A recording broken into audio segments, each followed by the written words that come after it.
Čau, Ilze.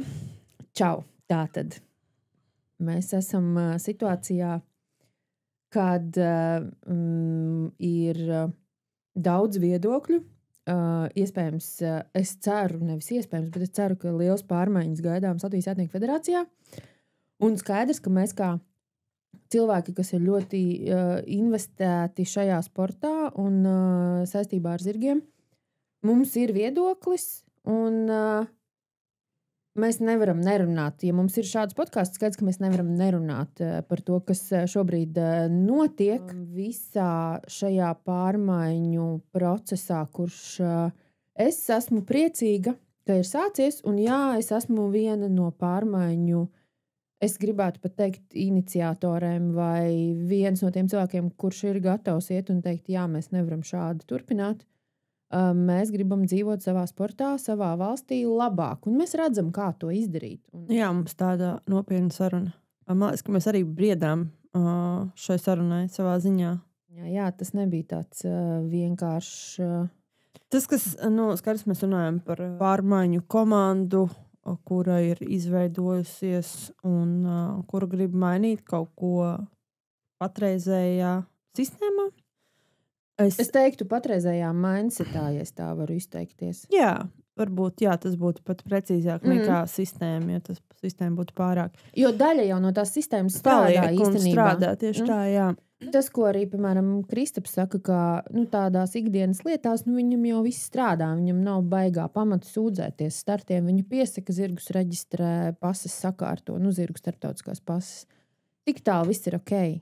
Bet mēs vienmēr gribam dzīvot labāk, bet piedod, es to pārtraucu. Bet jā, tas es arī esmu, protams, šajā pārmaiņu pusē, teiksim tā, ja es to varētu tā nosaukt, un es arī redzu, varbūt, kā un ko un kas varētu. Katrā ziņā es uztveru šīs pārmaiņu komandas vēstījumu, domu, nodomu, teiksim tā. Bet tas, kas man šajā visā kontekstā, kas man visvairāk satrauc, ir tas, ko es redzu cilvēkos, sašķeltība starp vienu, tā kā tiek dalīts viena puse un otra puse. Līdzīgi kā, es nezinu, ar Covid vakcīnām, cilvēki, kur grib vakcinēties, cilvēki, kur negrib vakcinēties.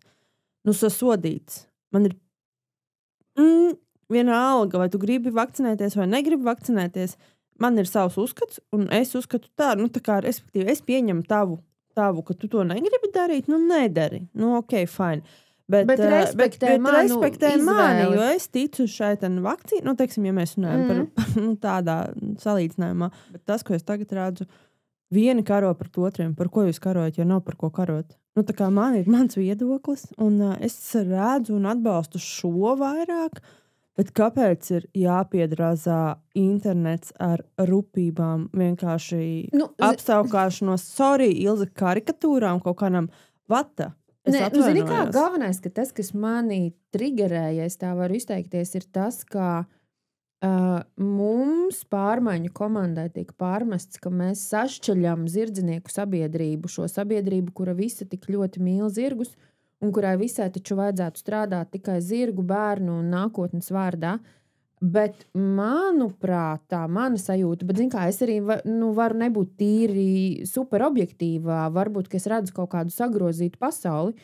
Manā pasaulē tas, kas sašķeļ šo sabiedrību, ir nevis tie cilvēki, kuri grib, lai mēs savā sportā tiešām dzīvojam labāk mūsu valstī, bet tie cilvēki, kuri šobrīd ir tādi mūsu vēlētie, mūsu sporta vadītāji, un tie viņu tādi fanātiski aizstāvi, ar tavām pieminētajām karikatūrām, kas, man liekas, karikatūra dienā bija super zemiska vienkārši. Es pēdējo redzēju tā, laikam, kur bija Kristas attēls, tā kā tūplānā, man liekas, kad vēl tādu vienkāršāku, patiesāku cilvēku kā Krista un ielikt viņas, tā kā seju, es nesaprotu, ar mērķi kādu. Jā, un tas mans cepiens iekšējais ir kaut kādā ziņā par to, ka mēs varam cīnīties un diskutēt par idejām, mēs varam diskutēt par mērķiem, mēs varam diskutēt par kaut kādu kopīgu virzienu, bet kāpēc mums ir jāmētājās ar dubļiem un jāmēt jāmet ar dubļiem cilvēkiem. Ar sūdiem. Ar sūdiem cilvēkiem. Kāpēc tas ir jādara? Tas man šķiet zemiski, un tas, man liekas, ir tas, kas sašķeļ. Un tas, kas sašķeļ, ja es skatos no savas pasaules, un kāpēc šī pārmaiņu komanda vispār ir izveidojusies, tad sašķeļ tā bezdarbība, kas šobrīd ir no mūsu sporta veida vadības. Tā attieksme pret biedriem, komunikācija ar biedriem, nenormāli necaurspīdīgā federācijas pārvaldība, nepārtrauktā kleistu izvirzīšana visu laiku priekšplānā, ka mēs kleistos daram to, mēs kleistos daram šito. Es biju arī uz kopsapulci decembrī, kā Kristapa pilnvarota pārstāve, kā SIA KN sports uz pilnvaras pamatā pārstāve. Un federācijas prezidents pavada ārkārtīgi daudz laika stāstot par to, cik labi un kas tiek darīts kleistos un kur ir remonts un cik laba krāsa ir izvēlēta. Come on! Vai tiešām federācijas vadītājiem, federācijas biedru kopsapulcē būtu par vienu konkrētu sporta centru jārunā? Kur arī ir pietiekami daudz neskaidrību, bet man liekas, ka federācijas vadība un kopsapulce ir par tādām lielākām lietām, nevis kuras toaletes kleistos ir izremontētas. Es, protams, arī saprotu to loģiku, ka vajag pēc iespējas vairāk kaut kādus mazos darbiņus fiksi sadarīt, lai nogurdinātu to publiku, kuru jau vairs negrib uzdot tos lielos jautājumus. Vai bija biedru informatīva sapulce februārī, kurā beigās varēja piedalīties tikai juridiskie biedri, kur viens no prezidija locekļiem mēģināja paralimpiskās komandas vadītāju Darju Tihomirovu izmest no zāles, tāpēc, ka viņa uzdeva neērtu jautājumu. Man liekas, ka drīzāk sašķeļ tas, ko šobrīd esošā vadība dara, metot ārā no federācijas jātnieku sporta klubus, biedrus esošus klubus, kuri pierādāmi nodarbojās ar jātnieku sportu, ar zirgu audzēšanu, ar bērnu trenēšanu. Tiek mesti ārā klubi, kur ir par pārmaiņām, par to, ka ir jāmainās mindsetam, kā tiek vadīta federācija, un tiek uzņemti biedri, kuriem ir vāja tā saistība ar jātnieku sportu. Piemēram, jo es neesmu baigi iedzinājusies tajā visā. Tātad es varu samelot, bet februāra vai līdz marta sākumam ir notikušas laikam 5 vai 6 prezidijas sēdes, kurās tiek lemts par biedru izslēgšanu un jaunu biedru uzņemšanu. Prezidija sēžu, tie protokoli ir pieejami federācijas mājaslapā ikvienam. Jūs varat izsekot līdzi, un tajos protokolos arī ir minēts, kādi biedri ir izslēgti un kādi biedri ir uzņemti. Tas, ko šobrīd manā uztverē dara federācijas esošā vadība, viņi mēģina patiesajiem biedriem nozagt federāciju, respektīvi izslēdzot sporta klubus, kuri nodarbojās tiešām ar jātnieku sportu gadiem, pierādāmi, kā es jau teicu pirms tam, un uzņemot SIA, kuri nodarbojās ar skaistumkopšanas pakalpojumiem, frizieru pakalpojumiem, būvgružu izvešanu, loģistikas jautājumiem un tam līdzīgi. Un uzņēmuma reģistrā ir pieejama informācija, tu vari apskatīties, kas ir patiesie labumu guvēji, kas ir valdes locekļi. Ja šajos SIA, piemēram, ir 6 vai 7 uzņēmumi, kur patiesā labumu guvējs ir viens cilvēks, kurš ir pār esošo vadību. Tā kā saliec kopā. Izdara secinājums pats. Tas ir, tas ir tā kā, zin kā, meksikāņu seriālos, kad Alejandro Juanam Karlosam nozog ģimenes uzņēmumu pārpērkot akcijas. Hameleonu rotēs. Vai hameleonu rotēs vai kaut kas tam līdzīgs. Visu laiku mums vienmēr tiek teikts, ka federācijai naudas nav, šausmīgi grūti to federāciju vadīt un jebkādās iniciatīvās, teiksim, sacensību jautājumos, vai ir šausmīgi grūti. Tas ir tas tā kā vaibiņš, ko mēs no vadības tā kā dabūnam. Tajā pašā laikā, kur ir komanda, kas ir gatava pārņemt šīs šausmīgi grūti vadāmās un šausmīgi sarežģītā visa procesa vadību, un jūs esat gatavi ar šādām metodēm tomēr turēties un noturēt to varu savās rokās. Tas ir ok. Tas tā kā, kā tas izskatās?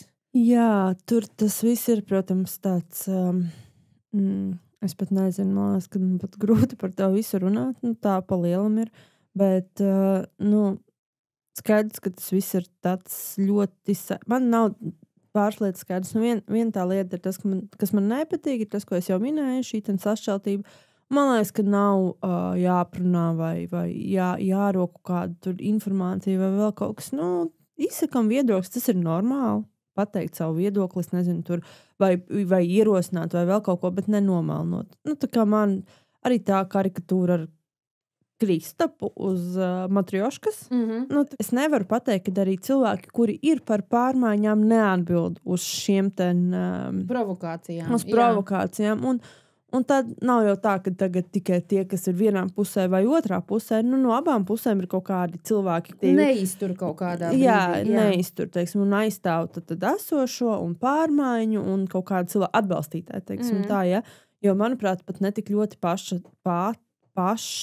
pārmaiņu vai esošās federācijas vadītāji nav tā, ka viņi tur publiski mestos viens otram virsū. Jā, ir kaut kādas diskusijas, kas ir normāli. Jā, arī publiskas ir bijušas intervijas un tā tālāk, kas ir ko žurnālisti, ko es esmu redzējis, kas ir normāli. Viens un otrs par to runāt, tas ir fajn.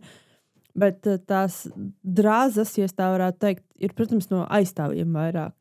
Ja tā varētu. Un man sukumdina tas, ka cilvēki tiešām tādā veidā ir tik gatavi ļoti, es nezinu, es esmu palasījis kaut ko bišķiņu, man liekas, ok, labi, šitais ir delete, viss, es negribu to redzēt, jo tas man bojā garstāvoklis atveru. Man tā ir laiciņš, maz brīvais laiciņš, un ja es atveru sociālos tīklus, un es tur redzu vienu virces bēdri, man vienkārši... Ne, man, godīgi sakot, pārsteidz tās idejas un tie secinājumi, jo, piemēram, Armanda Steinberga CV ir kaut kur sociālos tīklos virmot tas viedoklis, kā Armands reku vienu rītu pamodās un izdomāja, ka viņš tagad grib būt federācijas prezidents. Tagad reku būšu Latvijas ātnieku federācijas prezidents. Tā nebija. Un Kristaps bija tas, kurš uzrunāja Armandu, jo mēs skatījāmies, bet kurš?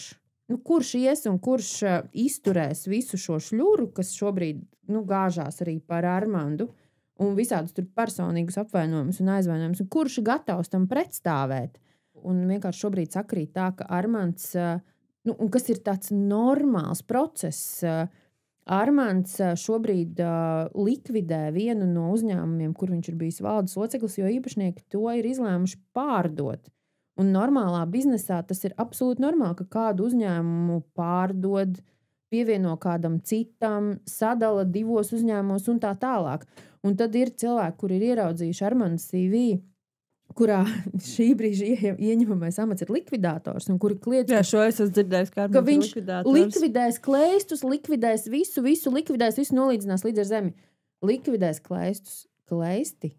Kā Nacionālā sporta bāze ir izglītības zinātnes ministrijas īpašums. Bezatlīdzības nomā šobrīd tas ir nodots Latvijas ātnieku federācijai, kamēr federācija saglabā sabiedriskā labuma statusu. Respektīvi, tas nav tā, ka var atnākt Armands un likvidēt klēstus. Viņš nevar likvidēt klēstus, jo tas ir izglītības un zinātnes ministrijas piederoša zeme, viss tas kopums. Ja Latvijas ātnieku federācija zaudēja sabiedriskā labuma statusu, bet kāpēc, lai Latvijas ātnieku federācija zaudētu sabiedriskā labuma statusu, ja pēkšņi atnāk jauna komanda, tad viņi tā kā ko? Un ja šajā komandā ir Kristaps Neretnieks, Nauris Laizāns, vēl bez Armanda Steinberga, Krista Kliesmetē, Kristīna Rozītē, Raivo Saļms. Es varu tagad... Es varu, tie ir visi cilvēki, kas ir sportā. Ok, Kristaps ir redzamākais olimpietis un tā tālāk. Tas, ko es esmu dzirdējusi arī par konkrētiem personāžiem, arī ļoti lielu, tādu apliešanu ar kaut kādām, piemēram, ko tad Kristaps visu naudu savāk sev tagad, B, Naurim jau vispār nav laika pastīties zirgus, kur tad viņš vispār vēl atbrauks uz federācijai, ko tad viņš tur vispār darīs. Šāda tipa komentārus. Tā būtība, ka šie cilvēki ir pagaidu valde. Jā, tā būtība. Un tālāk valde tiks izvēlēta no jau esošo biedru komitejām. Tā kā, man liekas, ka no worries, draugi, Kristaps būs tur 3 mēneši, ja vien paši jūs viņu tur neievēlēsiet. Respektīvi, pagaidu valde šādā sastāvā ir šobrīd tas plānotais laiks 3 mēneši. no ievēlēšanas brīža, ja tas notiek, ar domu, ka tajos 3 mēnešos ir vispār jāsaprot, kādā situācijā federācija ir un kleisti ir un kas tur vispār notiek. Tāpēc, un man liekas, ka šie cilvēki, kur ir piekrituši būt šajā uzsvarot pagaidu valdē, viņi jau saprot to, ka viņiem šis periods, viņi jau apzinās, uz ko viņi ir parakstījušies. Kristaps dotajā mirklī ir pieslēdzies iespējams vairāk nekā kāds no esošās valdes locekļiem, esošajā federācijā. Es negribu nevienā, es tikai tā spēlējos savā galvā, savā idejā mūsu podkāstā, kur mēs draudzenes sarunājamies. Tieši tā mēs arī virtuvē par šo visu runātu. Jā, tieši tā mēs arī virtuvē. Okay, es negribu to tā baigi apgalvot vai vēl kaut ko, bet man liekas, ka viņš ļoti, viņi jau saprot, uz ko viņi parakstās. Viņi šobrīd parakstās uz to, ka viņi ir tā darba grupa, kas katrs kaut kādā savā sektorā saprot, kas vispār apmēram notiek un mēģina virzīt un saprast, kā būtu jāattīstā tīri viss arī tas attīstības un darba sakārtošanas process tālāk. Tāpēc, ka problēmu ir ārkārtīgi daudz, kaut vai tā pati licencēšana sportistu. Vispār tāda biedru skaits vai biedru reģistrs kā tāds. Šobrīd federācija izslēdz jātnieku sporta klubus no biedru vidus, no biedrības. Tajā pašā laikā viens no kritērijiem, lai pretendētu uz uz lielāku finansējumu no valsts, ir aktīvo biedru skaits. Tad ko jūs darat, cilvēki mīļie? Manas smadzenes nesaprot šīs divas lietas. Jā, viens ir, kāpēc ir jānomērtā vienam otru ar tik daudz drazām A, B, vai tiešām nav labākas lietas, kā sēdēt Facebookā 11 stundas un rakstīt komentārus. Tā pa lielam varbūt vajag padomāt, ko var darīt labāk. Es nezinu, palasīt noderīgāk kaut ko par es nezinu, medicīnu, zirgiem, nezinu, laminītu. Es nezinu, tas ir tāds viens man piemērs, bet tas ir viens un otrs. Es nevaru savā smadzenē saprast to, kāpēc nav iespējams sasaukt. Tiešām tikai šie tik principiāli jau tas ir, ka tikai šie papīra dēļ, nepareizi noformētā iesnieguma dēļ, nav iespējams sasaukt šo sapulci. Tiešām tas ir, tā kā, ja tu man uzrakstītu nepareizi iesniegumu par kaut ko, es teiktu, hei, Ilze, zini? Ja tā ir valsts struktūra, tiesa, ministrija, Eiropas Savienības fondu, nauda vai kas tam līdzīgs, tad jā, vai tas ir iepirkums, piemēram. Bet šī jau ir biedrība, kur teorētiski federācijas prezidents katrā sapulcē vai publiskā runā saka, mēs jau strādājam jums visiem, jūs visi mums esat tik svarīgi. 11 klubi ir izslēgti no gada sākuma, 11 klubi. Tas ir no janvāra. No janvāra, jā, kur ir nosaukumā jātnieku sporta klubs vai kaut kas tam līdzīgi. Mēs jums biedri strādājam un netiek uzņemt atpakaļ un netiek izskatīti iesniegumi par uzņemšanu atpakaļ. Netiek atbildēts, kaut ir iespējas bijušas, jo tur, sākot no izslēgšanas brīža janvāra sākumā līdz šim brīdim ir pa vidu bijušas tur jau 5 vai cik tur prezidijas sapulces, kurās ir uzņemti visi šie sijā, kas nodarbojas ar frizieru pakalpojumiem, skaistumkopšanu, būvgružu izvešanu un tam līdzīgi. Kas ir atbalstoši esošajai vadībai. Tas ir tas mans stāsts, kā tā ir vienkārši federācijas nozagšana. Tā retorika kaut kādā ziņā no esošās vadības puses ir tāda, ka neviens cits, tikai un vienīgi šī te esošā vadība nevar šo te vadīt profesionāli un nevar sarīkot tur pasaules kausa posmu konkūrā, pasaules kausa posmu iejādē. Ja ir tā, ka pārvēl federācijas vadību, vai tad tiešām tā komanda, kura ir vienmēr strādājusi uz abiem šiem, pagājušajā gadā pirmo reizi CDI mači un visus šos gadus uz CSI, viņi pēkšņi pateiks, mēs padodamies, mēs strādājam tikai esošās. Mēs visi, mums tagad, ja nav esošais vadītājs, mums neinteresē vairs ne šīs sacensības, ne zirgi, ne šis sports, tagad reku tieciet galā. Tā kā manā pasaulē visi cilvēki, kas grib strādāt zirgu labā, nāk kopā un izdara šo darbiņu un dara un turpina, nevis draud ar to, ka ja nomainīsies vadība, tad nebūs pasaules kausa posms.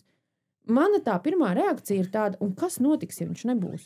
Bet, es saprotu, es nevaru tradīcijas un tā, man arī liktos, kāpēc, tas tāds tomēr Latvijā ir tāds svarīgs pasākums, un tā ir ļoti daudz cilvēku, kuri nebrauc, uz kuriem šīs ir gada svarīgākās sacensības, un tas ir, tā kā, bet es domāju, ka nav problēma, tas ir tas, ko tu saki. Es saprotu, ka es nesaku, un ka viņš nebūs, jā, tas nebūs, bet es domāju, ka es neredzu iemeslu, kāpēc, lai šīs sacensības nenotiktu, kind of. Es arī neredzu iemeslu, kāpēc tās sacensības nenotiktu, jo nevarēs savākt naudu un nevarēs tur, un jaunā komanda neko nevarēs.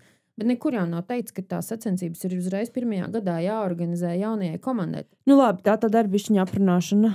Šī ir aprunāšana, bet, zin kā, mēs tā kā, mums arī vajag bišķīt izventilēties. Tas galvenais, ko es gribēju pateikt, ka man nav saprotams, kā cilvēki var nonākt pie šādām idejām un aizstāvēt tās sociālajos tīklos, ka ja pārvēlēs un ja būs vēlēšanas, tad nebūs pasaules kausa posms, likvidēs kleistus. Man personīgi nav nekas pret kādu konkrēto jaunās pārmaiņu komandas, tur simpātijas vai antipātijas vai esošās komandas tiešas, tā kā tu būtu pret tevi, ja? Es vairāk par to darbu kopumā un par attīstību kopumā, par pārmaiņām, nevis par kādu konkrētu personāžu. Teiksim, Anita Mangala, man liekas, ka ir vispār uz rokām jānēsā Latvijas Jātnieku federācijā. Jā. Tā kā paldies viņai par visu, tādā ziņā, ja. Tas nav uz kādu konkrētu personāžu, vai ka man nepatīk tur A, B, C, D, vai tas, vai tas, vai tas. Man liekas par vispār par sistēmu kā tādu, un par to, ka šis cilvēku kopums droši vien, ka to savu ceļu ir nogājis, un varbūt ir jādod iespējas tiem jaunajiem. 20 plus gadi ir šādā plus mīnus sastāvā noieti, ir jādod, teiksim, tā jaunām asinīm. Es domāju, ka ir iespēju pierādīt, mēģināt, un ja ir šis laiks, kad cilvēki ir gatavi un ir cilvēki, kuri vēlas to uzņemties, tad kāpēc ne tagad? Tā kā liels gads, Olimpiskās spēles, pasaules kausa fināli, viss kaut kas, arī pārmaiņām iespējams labs gads. Tas ir tas, par ko es gribu teikt, ka tas nav konkrēts. Tagad nevajag uztvert, ka mēs tagad nolikām kādu. Nē, mēs runājam par to kopumu kā tādu. Man liekas, ka tas galvenais, ko gribētos, ka mēs beidzam mētāties ar dubļiem sociālajos tīklos un tādiem personiskiem apvainojumiem par konkrēti to vai citu pārmaiņu komandas cilvēku, ko tad viņš var izdarīt un ko tad viņš nevar izdarīt un ko tad viņš savā dzīvē sasniedzis un tam līdzīgi. Jā, kas tu tāds esi? Vai kad viņš ir sācis savu karjeru. Jo būsim godīgi, tie cilvēki, kas ir gan esošā prezidenta, gan Armanda Steinberga paaudzes cilvēki, viņi ir savas darba gaitas un savu karjeru sākuši padomju laikos. Es arī esmu dzimusi padomju laikos, gājis padomju skolā, bijis oktobrāns. Es uz robežu. Ko man tagad ieslēgt boksā un nelaist ārā? Arī esošais prezidents savu karjeru ir sācis padomju laikos, tāpat kā ļoti daudzi, kas ir iesaistīti šajā sportā, vai ir jebkuram cilvēkam, kas ir liels biznesā, vadījis liels uzņēmums, viņiem visticamāk ir bijis starptautisks klients Krievijā līdz kara sākumam. Un man liekas, ka vienkārši vajadzētu visiem nomierināties, iedzert glāzi ūdens un vai vīna un vienkārši izvērtēt lietas ar tādu mierīgu prātu un mierīgu garu, es tā gribētu teikt. Katrā ziņā pārmaiņas ir nepieciešamas, arī manuprāt tās ir nepieciešamas, bet mums katram ir savs viedoklis.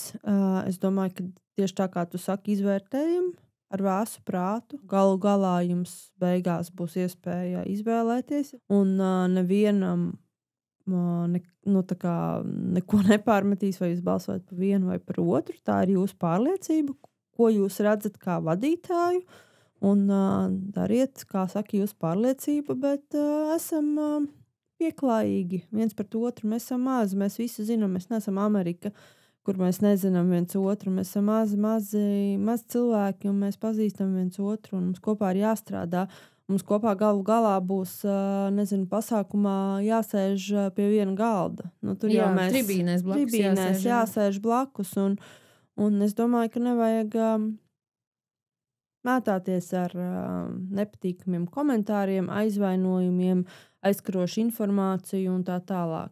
Gan jau, ka nāks komentāri arī par mūsu galvu, bet mēs varam iet tādu demokrātisku, atvērtas komunikācijas ceļu, mācīties no Jātnieku federācijas preses dienesta vadītājas, kas vienkārši bloķē komentēšanas iespējas vai konkrētus cilvēkus, konkrētiem cilvēkiem liedz komentēt federācijas sociālos tīklos. Nu, mēs varam sakot līderiem. Labi.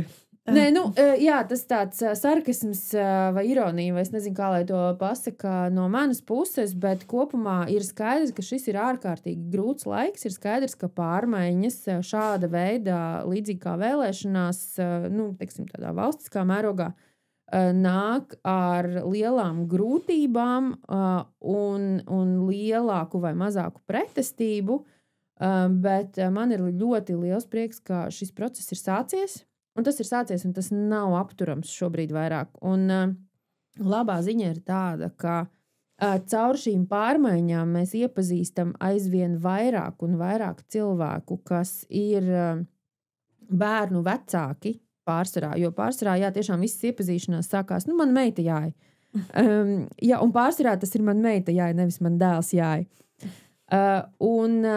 Tie ir cilvēki, kas ir tiešām bijuši vai ir vēl aizvien vada lielas organizācijas vai privātas struktūras vai strādājuši vai vēl aizvien strādā valsts sektorā, kas ir gājuši prāti un kas ir gatavi šim pievienoties šīm te pārmaiņām un kas redz to visu federācijas vadības un pārvaldības un sporta attīstības mindsetu esam mūsdienīgāku un savādāku. Un tas, man liekas, ir tāds liels ieguvums. Un tā mana pārliecība ir tāda, ka šis process nav apturams. Tas, vienalga, cik biedri vēl patiesie, īstenie Jātnieku sporta klubi tiks izslēgti no federācijas un cik sijā, kas ar kaut ko nodarbojās, tiks uzņemti kā biedri, šis nav apturams process, kā labais uzvarēs, kā īstie biedri un tie, kam tiešām rūp jāšanas sporta nākotnē, tiešām spēs pašorganizēties un spēs novadīt šo procesu sporta attīstības un tādā caurspīdības un izaugsmes un mūsdienu virzienā. Un visbeidzot, es domāju, ka atceramies to, ka visi mēs, kuri esam iesaistīti Jātnieku sportā, to daram lielākoties priekš šiem dzīvniekiem un kopā ar šiem dzīvniekiem. Arī man braucot izsaukumos vai pieņemot pacientus, man vienalga, vai tu esi no vienas vai no otras komandas, es to daru priekš zirgiem. Un mēs daram šo priekš šī sporta, un šis viss notiek priekš šī sporta. Mīliet savus zirgus un mīlēsim viens otru.